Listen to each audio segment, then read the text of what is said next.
हाय मित्रांनो, आजच्या व्हिडिओमध्ये आपल्याला पाहायचं आहे जे माझा लाडका भाऊ हे योजनेचं जे सोहळा चालू आहे किंवा सध्या अफवा अशा ऐकण्यात येत आहेत की घरात बसूनच सगळ्यांना पैसे भेटणार आहेत. तरी मित्रांनो, एक गोष्ट लक्षात राहू द्या, कुठलीही गोष्ट सहजासहजी होत नाही किंवा मेहनतीशिवाय होत नाही.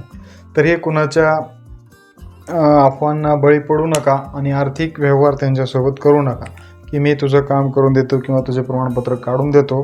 या बऱ्याचशा गोष्टी असतात की ह्या गोष्टी लागणार आहेत तर मी ते काम तुझं करून देतो आणि मला तू पैसे दे. या असल्या कुठल्याही अफवावर ऐकून आर्थिक व्यवहारासाठी तुम्ही बळी पडू नका.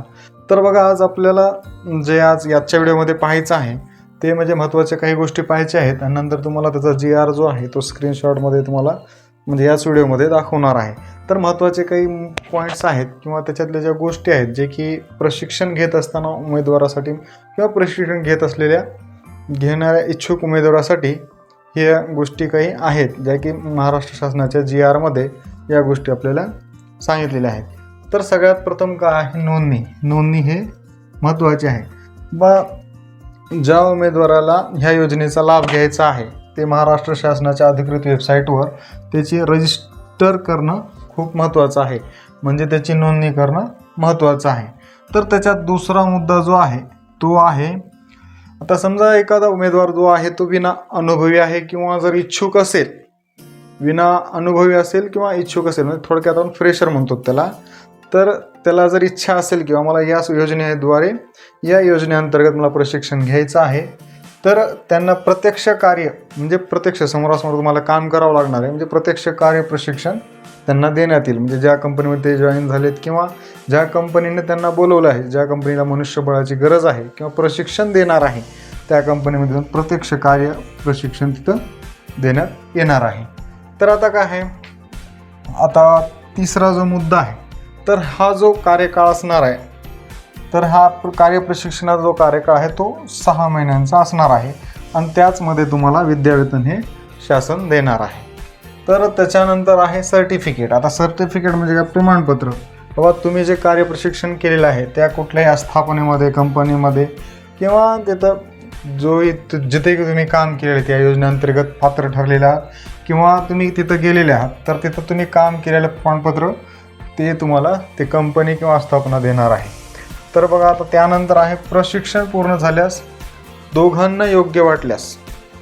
समजा उमेदवार आता प्रशिक्षण घेत आहे, एखादा उमेदवार तिथं प्रशिक्षण त्या कंपनीमध्ये घेत आहे आणि त्याला तिथलं काम योग्य वाटलेलं आहे, तसेच त्या कंपनीला देखील किंवा जिथं तुम्ही प्रशिक्षण घेत आहात त्यांना देखील जर त्या उमेदवाराचं काम जर योग्य वाटलं तर तो निर्णय जर घ्यायचा असेल की बाबा कंपनीला, म्हणजे कंपनी तिथं निर्णय घेणार आहे की हा उमेदवार मला पुढल्या रोजगारासाठी म्हणजे परमनंट म्हणजे पुढल्या कामासाठी तिथं म्हणजे कायमस्वरूपी म्हणत किंवा काही प्रमाणात म्हणजे तिथं काम करण्यासाठी त्याला ते जॉईन करून घेणार आहे. तर आता बघा, सगळ्यात महत्त्वाच्या ज्या गोष्टी आहेत तो म्हणजे कायदा आहे. कारण कुठलीही गोष्ट म्हणजे सुरक्षितता, सेफ्टी म्हणजेच कायदा आहे थोडक्यात. तर आता या प्रशिक्षण घेत असताना काही कायदे असतात, जो वर्कर लोक असतात त्यांना काही कायदे लागू असतात जे की कुठल्याही गव्हर्नमेंटद्वारे ते कायदे असतात आणि ते कायद्याअंतर्गतच ते कुठल्याही कंपनीमध्ये काम करत असतात. परंतु इथं काय असणार आहे, या प्रशिक्षण कालावधीमध्ये जर एखादा उमेदवार प्रशिक्षण घेत असेल तर काही कायदे असतात जे की कामाला अनुसरून असतात. तर ते कायदे कुठले आहेत, आता तर बघा, किमान वेतन कायदा. तर किमान वेतन कायदा म्हणजे काय, आता ते झोन ठरवलेले असतात, 3-4 प्रकारचे झोन असतात आणि कमीत कमी पगार तिथं किती दिला जातो. आता ग्रामीण भागामध्ये कमीत कमी पगार आहे 13,508 रुपये, म्हणजे त्याचा एक कायदा ठरलेला असतो. हा एक कायदा आहे.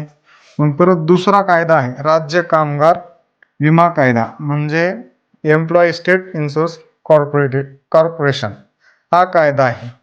परत तिसरा कायदा आहे भविष्य निर्वाह निधी. परत तो चौथा कायदा आहे कामगार नुकसान भरपाई कायदा आणि 5वा आहे औद्योगिक विवाद कायदा. हे 4-5 जे कायदे आहेत हे प्रशिक्षण घेत असताना या उमेदवारांना लागू राहणार नाही. सगळ्यात महत्त्वाची गोष्ट ही आहे. तर हे आपण लक्षात घेतली पाहिजे आणि कुठल्याही अफवावर बळी न पडता प्रत्यक्षात ते अभ्यास केला पाहिजे किंवा तो GR जो आहे तो पूर्ण वाचला पाहिजे. तर आता यामध्ये काय होणार आहे, आता किमान वेतन कायदा आपण पाहिलेला आहे किंवा स्पेसिफिक म्हणजे किमान कमीत कमी पेमेंट असते तर तो कायदा यांना लागू होणार नाही. तसेच दुसरा राज्य कामगार विमा कायदा आहे, जो की विमा म्हणजे काही जर हानी झाली तर काही गोष्टी घडल्या त्याच्यासोबत तर त्या कायद्याअंतर्गत त्याला एक आर्थिक मदत भेटत असते. तसेच भविष्य निर्वाह निधी म्हणजे भविष्यासाठी जो पी-एफ वगैरे ह्या गोष्टी असतात ते कटत असतो की बाबा जो प्रोव्हिडंट फंड असतो तोही याच्यामध्ये तो हेही कायदा लागू होणार नाही. तसेच कामगार नुकसान भरपाई कायदा जर एखाद्या कंपनीमध्ये एखादा कामगार किंवा उमेदवार काम करत असेल प्रशिक्षण घेत असताना काही हानी झाली जीवितहानी किंवा समजा तो अपंग होत आला काही गोष्टी जर झाल्या या कायद्याअंतर्गत त्यांना ते त्याच्याद्वारे त्यांची आर्थिक मदत केली जाते किंवा त्याच्या पगारानुसार जो काही भरपाई करता येईल तर तिथं ती त्या कंपनीद्वारे केली जाते. तर तोही कायदा ह्या उमेदवाराला म्हणजे लागू राहणार नाही. तसेच औद्योगिक विवाद कायदा लागू राहणार नाही. म्हणजे तुम्ही कंपनीशी काहीच बोलू शकणार नाही की कामाचा वेळ किती आहे, पगार किती आहे, काम किती करायचं या काहीच गोष्टी म्हणजे ह्या लिमिटेड ज्या गोष्टी आहेत या कायद्याअंतर्गत येतात. जे की औद्योगिक विवाद कायदा आहे. तर तोही कायदा लागू राहणार नाही. याचं सरळ सरळ म्हणणं असं आहे की प्रशिक्षण घेत असताना काही सेफ्टीची गॅरंटी शासनाने दिलेली नाही.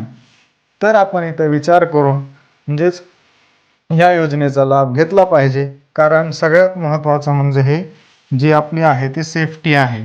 तर तेच शासनाने आपल्याला दिलेली नाही.